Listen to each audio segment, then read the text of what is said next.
Halo, halo, apa kabar teman-teman semua? Hari ini kita bahas sesuatu yang masih bikin heboh, ya, masih dengan pidato Presiden Prabowo di Kongres PSI pertama, yang menuding gerakan Indonesia Gelap dan demo-demo mahasiswa dibiayai oleh koruptor. Emang gampang lo di situ, di luar negeri, di mana lo? Lo dikejar-kejar di situ lo. Ini. Dan ternyata memang ini adalah rekayasa. Ini dibuat-buat. Ini dibayar. Oleh siapa?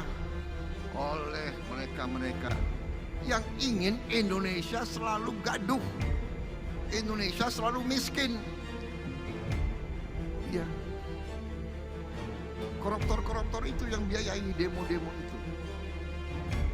Indonesia gelap. Indonesia gelap. Sorry ya. Pernyataan ini langsung memicu protes, bukan hanya dari mahasiswa tapi juga dari aktivis. Bahkan Usman Hamid ya dari Amnesty International menantang istana untuk membuktikan tuduhan itu, ya. Tapi tunggu dulu. Apa benar demo mahasiswa yang menuntut perampasan aset koruptor justru dibiayai oleh koruptor itu sendiri? Mari kita bongkar logika di balik narasi itu.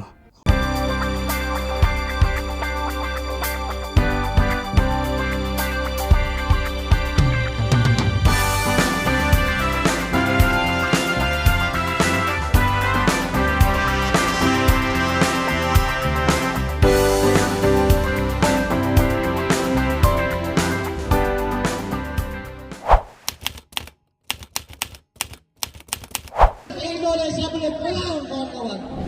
Indonesia belum terang. Indonesia masih gelap. Gelap akan penderitaan, gelap akan kemiskinan, gelap akan variasi. Gerakan Indonesia Gelap bukan muncul tiba-tiba. Ini berawal dari kegelisahan mahasiswa dan tentu masyarakat sipil, ya. Mereka menuntut hal-hal yang sebenarnya sederhana tapi mendasar, yaitu pendidikan gratis dari PAUD hingga kuliah. Evaluasi kebijakan ya termasuk makan bergizi gratis, reformasi Polri ya, revisi undang-undang TNI, bahkan yang sangat digaungkan yaitu hingga perampasan aset para koruptor. BEM ya, kampus-kampus turun ke jalan ya, dukungan organisasi ekstra ya.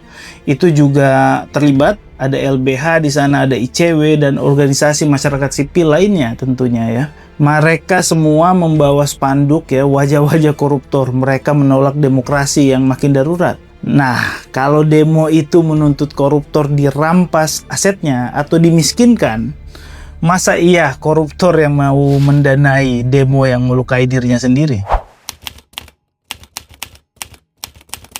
Dalam komunikasi politik, ya, ada yang disebut dengan legitimasi framing, yaitu strategi menggeser makna gerakan sosial dari sesuatu yang murni dan mulia, ya, atau ideal, menjadi sesuatu yang kotor atau punya motif tersembunyi.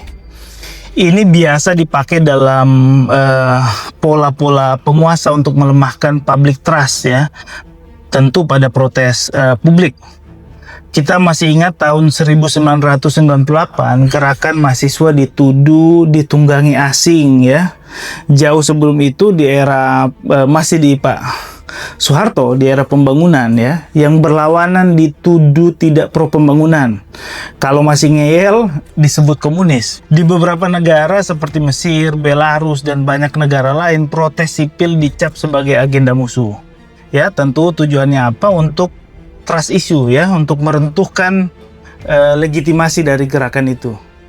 Kini pola itu muncul lagi, gerakan mahasiswa dituding dibiayai oleh koruptor.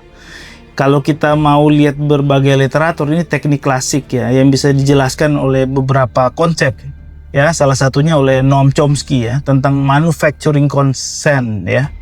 Kekuasaan menciptakan narasi agar publik ragu pada legitimasi gerakan sipil. Masalahnya, teknik ini suka atau tidak suka itu berpotensi memicu efek balik ya, bumerang efek ya. Masyarakat sipil yang merasa diremehkan, dilecehkan, bahkan dimanipulasi gerakan sipilnya, ini tentu tidak menutup kemungkinan untuk mereka bangkit kembali.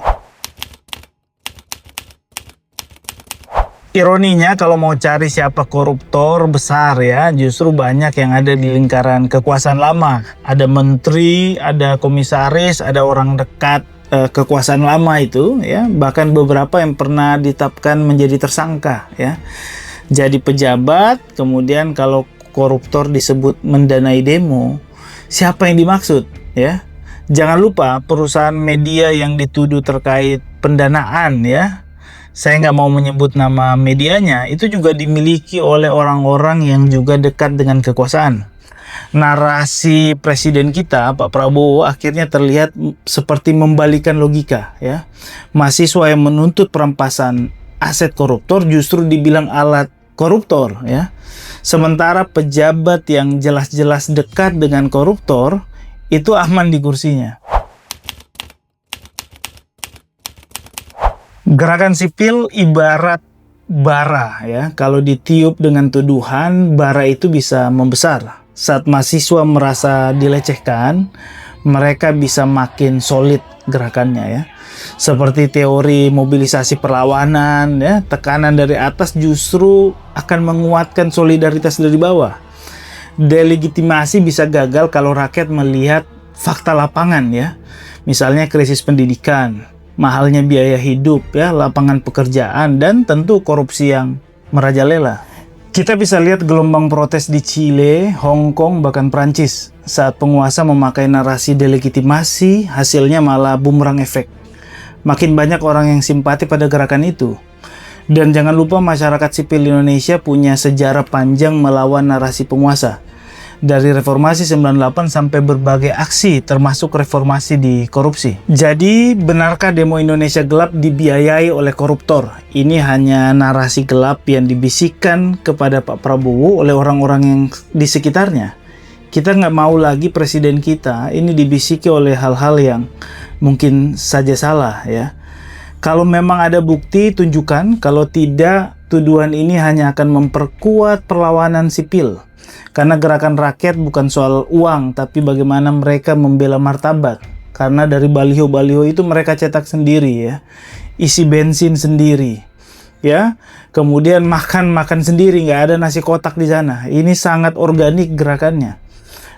Dan bagaimana menurut teman-teman sekalian ya? Tulis komentar kalian di kolom komentar dan jangan lupa share video ini seluas-luasnya agar menyebar juga kebaikan dan menyebar kritisisme. Jadi itu Ikram Brief, salam kritis.